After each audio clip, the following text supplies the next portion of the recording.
प्रिय मित्रों नमस्कार। मैं अजय सोलंकी, एस्ट्रो एडवाइज़र और इसके साथ ही फ्लूटिस्ट यानी बांसुरी वादक आज के ज्योतिष एपिसोड में अपने एस्ट्रो चैनल में मैं आपका हार्दिक स्वागत करता हूं। आज के ज्योतिष एपिसोड में मैं बतलाने जा रहा हूं कि मई माह में मेष लग्न राशि के लोगों के लिए मई माह की उनकी गोचर कुंडली में क्या खास बातें हैं। मई का माह मेष लग्न राशि के लोगों के लिए कैसा रहेगा। मित्रों, यह मेष लग्न राशि के लोगों की गोचर कुंडली है, लग्न कुंडली नहीं है। लग्न कुंडली यानी जन्मपत्रिका और गोचर कुंडली में फर्क होता है। गोचर कुंडली ग्रहों की वर्तमान स्थिति को दर्शाती है और लग्न कुंडली यानी जन्मपत्रिका जातिका के जन्म के समय ग्रहों की जो स्थिति होती है उनको दर्शाती है। मित्रों, मंगलदेव मेष लग्न राशि के स्वामी होते हैं। मेष लग्न राशि के जो स्वामी हैं मंगलदेव, वो 10 मई से कर्क राशि में गोचर कर रहे हैं और कर्क राशि जो होती है मंगल देव की नीच राशि होती है, यानी अपनी नीच राशि में गोचर कर रहे हैं। यह शुभ स्थिति नहीं होती। लग्न स्वामी का नीच राशि में प्रवेश करना यह बहुत अशुभ होता है, शुभ नहीं होता, क्योंकि लग्न स्वामी लग्न कुंडली का सबसे बड़ा हितैषी होता है और सबसे बड़ा हितैषी ही नीच राशि में चला जाए तो लग्न कुंडली में जो लाभकारी योग होते हैं उनका उतना फायदा नहीं मिल पाता जितना मिलना चाहिए। मिलता तो है लेकिन 100% फायदा नहीं मिलता, बहुत ही कम फायदा मिलता है। और जब जो ग्रह अपनी नीच राशि में चला जाता है उन अपने नैसर्गिक कारक तत्वों को खो देता है, उसमें कमी आ जाती है। मंगलदेव चूंकि साहस, ऊर्जा, पराक्रम, शक्ति, प्रवेश के कारक माने गए हैं, तो मई माह में 10 मई से मेष लग्न के राशि के लोगों के साहस, पराक्रम, आत्मविश्वास में कमी आ सकती है, ऊर्जा में उनकी कमी आ सकती है, उनका एनर्जी लेवल नीचे गिर सकता है। और मंगलदेव जो हैं कान, नाक, पित्त से संबंधित बातों का भी एड्रेस करते हैं, इसलिए इनसे संबंधित व्याधियां घेर सकती हैं मेष लग्न के लोगों को। बीपी की समस्या हो सकती है क्योंकि बीपी के भी कारक हैं मंगलदेव। ये तो मैंने आपको बताई कि लग्न देव की स्थिति, जो लग्न के स्वामी हैं उनकी स्थिति। अब आगे चलते हैं, बाकी स्थिति कैसी है। सूर्य और बृहस्पति देव जो हैं उनकी युति धन योग का निर्माण कर रही है। धनी वो भी लग्न के भाव में। सूर्य और बृहस्पति का जो कंजंक्शन है धन भाव में, सूर्य देव तो अपनी उच्च राशि में है, मेष राशि में, और सूर्य देव बहुत ही लाभकारी ग्रह है मेष लग्न के लिए मई के माह में। सूर्य देव जो हैं पंचम भाव के आकस्मिक धन लाभ भाव जो कि त्रिकोण का भाव है इसके स्वामी हैं, और बृहस्पति देव भाग्य भाव के स्वामी हैं। दोनों की युति बहुत ही शुभ स्थिति का निर्माण कर रही है, धन योग का निर्माण कर रही है। धन योग जैसा कि इसके नाम से ही जाहिर है, धन का आगमन, धन में वृद्धि, आपके धन में भारी वृद्धि के योग बन रहे हैं मई में। लेकिन चूंकि लग्न स्वामी अपनी नीच राशि में है, इसलिए इस धन योग का उतना लाभ नहीं मिलेगा जितना मिलना चाहिए, क्योंकि सूर्य और बृहस्पति की देव की युति जो है आपके लग्न भाव में, लग्न आप स्वयं में, आपका व्यक्तित्व है, आपका पौरुष है, आपका साहस है, आपका विश्वास है, आपकी नेतृत्व क्षमता है, समाज में आपकी स्वीकार्यता है, धन सुख समृद्धि और आपके कार्यों के प्रति रुचि, कार्यों में सफलता, इसको संबोधित करता है। सूर्य और बृहस्पति की युति जो है आपका समाज में मान सम्मान बढ़ा रही है, आपके धन वैभव में वृद्धि कर रही है, आपके जो अधूरे कार्य हैं, जो नहीं हो पा रहे हैं, उनको पूर्ण करने में आप ये युति पूरा सहयोग कर रही है। आपको समाज में आपको मान सम्मान मिलेगा, नेतृत्व करने की क्षमता और शक्ति दोनों मिलेगी, और जो लोग राजनीति में हैं उनको उच्च राजनीतिक पद मिल सकता है, जो नौकरी में है उनको पदोन्नति मिल सकती है।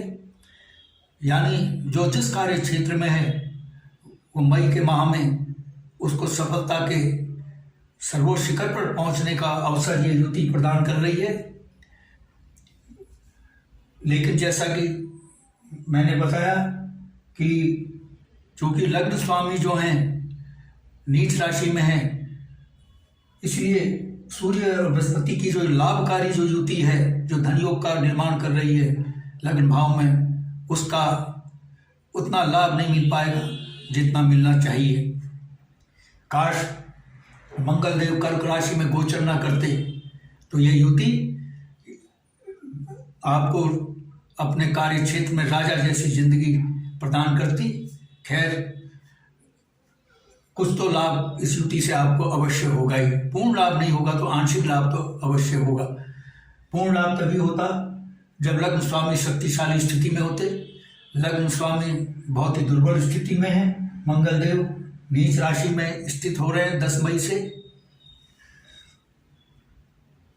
और चूंकि सूर्य देव जो है केंद्र त्रिकोण राजयोग का निर्माण कर रहे हैं। सूर्य देव जो है त्रिकोण के भाव के स्वामी होकर के, पंचम भाव त्रिकोण का भाव होता है, त्रिकोण के भाव के स्वामी होकर के केंद्र के भाव में विराजमान है। यह स्थिति सूर्य देव द्वारा केंद्र त्रिकोण राजयोग का निर्माण कर रही है, जिसका लाभ आपको पूर्ण मिलता अगर लग्न स्वामी नीच राशि में ना होते, लेकिन फिर भी कुछ लाभ अवश्य मिलेगा। ये जो पंचम भाव है जिसमें केंद्र त्रिकोण का राजयोग बनाने में योगदान है, जिसका पंचम भाव आकस्मिक धन लाभ का भाव है, आपको किसी भी स्रोत से आकस्मिक धन लाभ हो सकता है।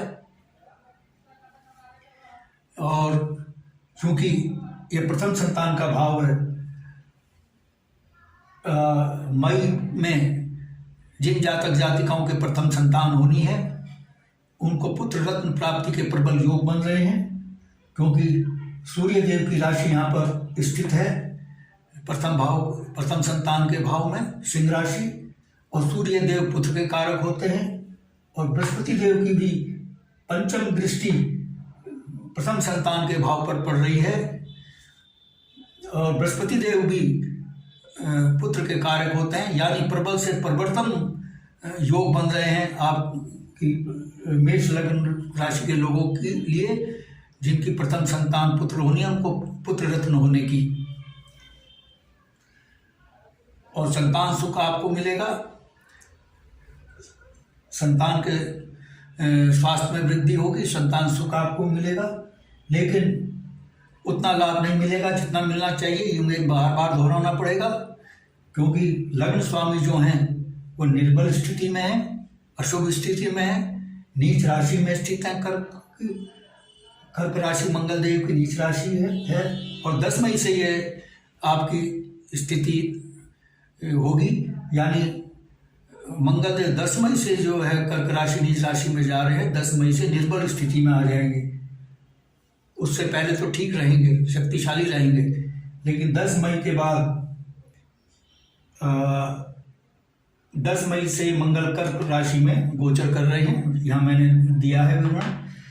तो 10 मई से पूर्व तो आपको पूर्ण लाभ मिलेगा राजयोगों का, और जो लाभकारी योग है आपकी कुंडली में, लेकिन 10 मई के बाद उनका सिर्फ बहुत कम या आंशिक लाभ ही मिल पाएगा। और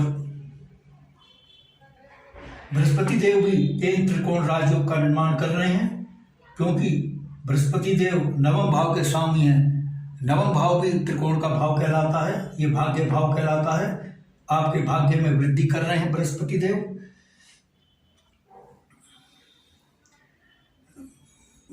और पिता से संबंध आपके अच्छे बना रहे हैं। पिता से संबंध के साथ ही पिता का भरपूर आपको सहयोग मिलेगा। आपके पिता के बीच बेहतर तालमेल होगा। और चूंकि बृहस्पति देव की एक राशि विदेश भाव में है, मीन राशि, विदेश में बसने के योग बन रहे हैं, क्योंकि बृहस्पति देव नैसर्गिक शुभ ग्रह हैं। अगर पाप ग्रह होते तो विदेश में जाकर वहां से धन कमाकर लौटने के योग बनते, लेकिन चूंकि बृहस्पति देव नैसर्गिक शुभ ग्रह हैं, वो विदेश में बसने का योग बना रहे हैं, इसलिए विदेश में बसने के बाद आपकी वतन वापसी संभव नहीं होगी। वतन में तो आएंगे लेकिन स्थायी रूप से नहीं आएंगे। और विदेश में उच्च शिक्षा पाने के योग बन रहे हैं मेष लग्न के उन विद्यार्थियों के लिए जो विदेश में उच्च शिक्षा पाने का की इच्छा रखते हैं। मई के माह में उनकी इच्छा पूर्ण हो सकती है और भाग्य में भारी वृद्धि हो रही है। और शनिदेव जो हैं वो आपकी आय में दिन दूनी रात चौगुनी रफ्तार से वृद्धि कर रहे हैं, क्योंकि शनिदेव आय भाव के स्वामी होकर उसी भाव में विराजमान है। यह स्थिति आपकी आय में दिन दूनी रात चौगुनी रफ्तार से वृद्धि कर रही है। लेकिन फिर मैं दोहराऊंगा कि लग्न स्वामी योगों का भरपूर 100% लाभ के लिए जरूरी होता है कि लग्न स्वामी भी शुभ स्थिति में हो, लेकिन लग्न स्वामी बहुत अशुभ स्थिति में है। मंगल देव नीच राशि में स्थित है, इसलिए आपकी आय में वृद्धि तो होगी लेकिन बेहद आशा नहीं होगी।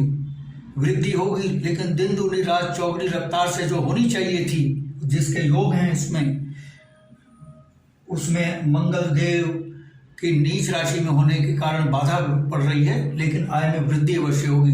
काश अगर मंगल देव नीच राशि में ना होते तो आपकी आय में दिन दूनी रात चौगुनी रफ्तार से वृद्धि होती, क्योंकि आय में, नियमित आय में और आकस्मिक धन लाभ से भी आय में वृद्धि आपकी हो रही है, जो कि बृहस्पति देव कर रहे हैं।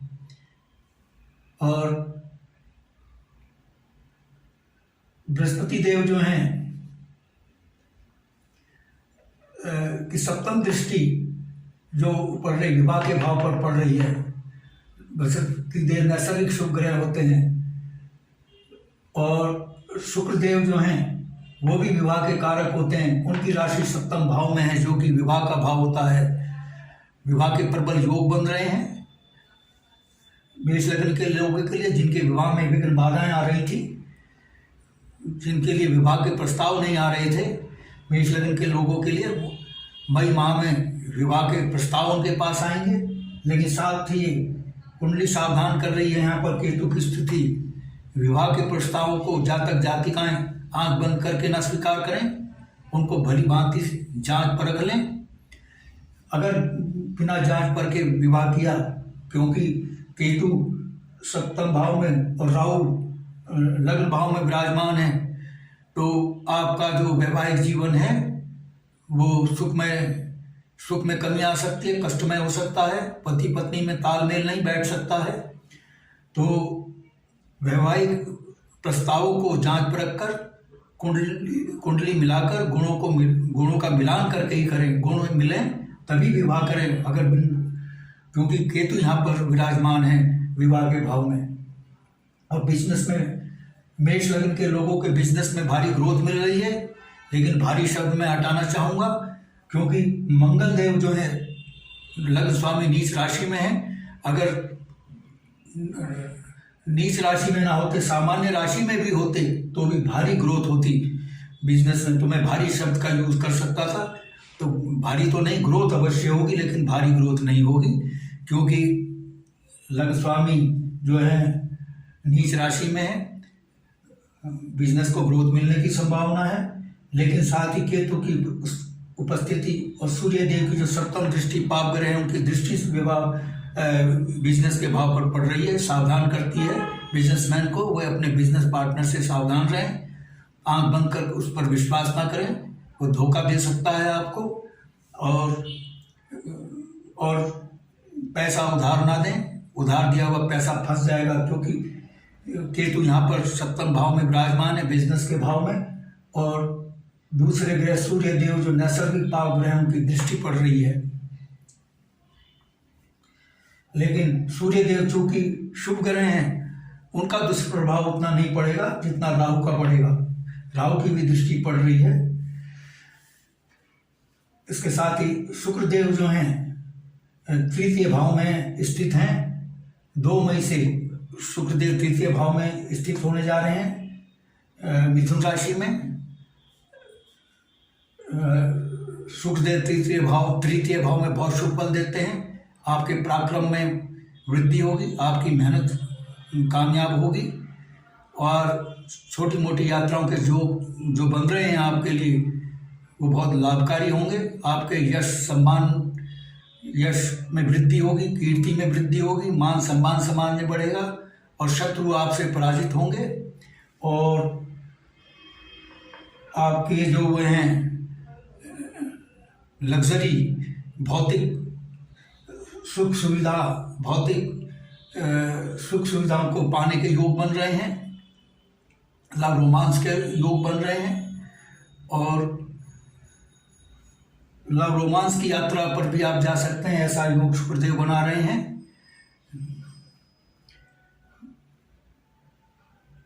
और चूंकि मंगल देव अपनी नीच राशि में उपस्थित हैं, 10 मई तक तो स्थिति भौतिक सुख सुविधा में आपकी भारी वृद्धि होगी।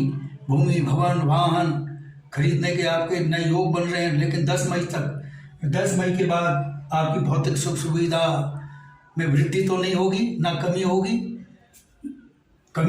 लेकिन चूंकि मंगलदेव नीच राशि में है, इसलिए भौतिक सुख सुविधाओं से आपको उतना सुख नहीं मिलेगा जितना 10 मई तक मिलेगा, क्योंकि मंगलदेव नीच राशि में स्थित हैं। और माता के स्वास्थ्य में कमी आ सकती है, क्योंकि ये चतुर्थ भाव है, माता का भी भाव है, जहाँ पर मंगलदेव नीच राशि में स्थित हैं। 10 मई से पूर्व तो आपकी भौतिक सुख सुविधा में वृद्धि होने के योग हैं, लेकिन 10 मई के बाद भौतिक सुख सुविधा में कमी आ सकती है और कष्टकारी हो सकती हैं वो सुविधाएं। भूमि, भवन, वाहन से संबंधित जो बातें हैं वो आपको कष्ट दे सकती हैं। आपकी प्रॉपर्टी में विवाद हो सकता है। इसलिए ज्योतिष विज्ञान कोई डराने का कार्य नहीं करता, वो आपको सावधान करता है। आप सावधानी अपनाएं तो अशुभता से बच सकते हैं। इसलिए ज्योतिष विज्ञान बनाया गया है, ये डराने के लिए नहीं बनाया है, ये समाज सेवा के लिए बनाया है, जिससे समाज के लोगों को पहले से ही सावधान किया जा सके और वो सावधानी अपनाएं। माता के स्वास्थ्य का ध्यान रखें। माता से अनबन हो सकती है आपकी, माता से तालमेल बिगड़ सकता है। माता का सम्मान करें, हैं। अगर ये मन में आप रखेंगे कि मुझे माता का सम्मान करना, कुछ भी हो तो माता से बेहतर तालमेल बनेगा। लेकिन मंगल देव का नीच राशि में होना यह दर्शा रहा है कि माता से आपकी अनबन हो सकती है, माता के स्वास्थ्य में गिरावट आ सकती है। और मंगल देव जो नीच राशि में है, यानी बहुत ही निर्बल स्थिति में है, इसका जहां आपको हानि है, जहाँ सूर्य और बृहस्पति देव धन योग बना रहे हैं, उतनी धन की प्राप्ति नहीं हो रही है मंगल के नीच राशि में होने से जितना होना चाहिए था। और शनिदेव आय में भारी वृद्धि करें, लेकिन उतनी वृद्धि नहीं होगी मंगल देव के नीच राशि में होने से जितनी होनी चाहिए थी। अगर मंगल देव नीच राशि में ना होते तो आपकी आय में भारी वृद्धि होती, और ये सूर्य और बृहस्पति जो धन योग बना रहे हैं, भारी धन का आगमन होता। लेकिन ये योग आपको लाभ देंगे, लेकिन उतना लाभ नहीं देंगे जितना देना चाहिए। तो जहाँ मंगल देव नीच राशि में होकर नकारात्मकता पैदा कर रहे हैं, लग्न स्वामी अपनी कुंडली के लिए नकारात्मकता पैदा कर रहे हैं, वहाँ एक लाभ भी दे रहे हैं आपको, वो बहुत अच्छा लाभ है।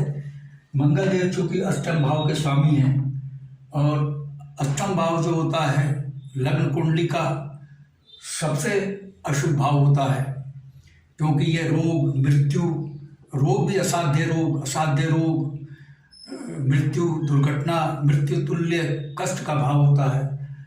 मंगल इस भाव के स्वामी हैं। इस अशुभ भाव के स्वामी का दुर्बल होना, निर्बल होना आपके लिए बहुत अच्छा है।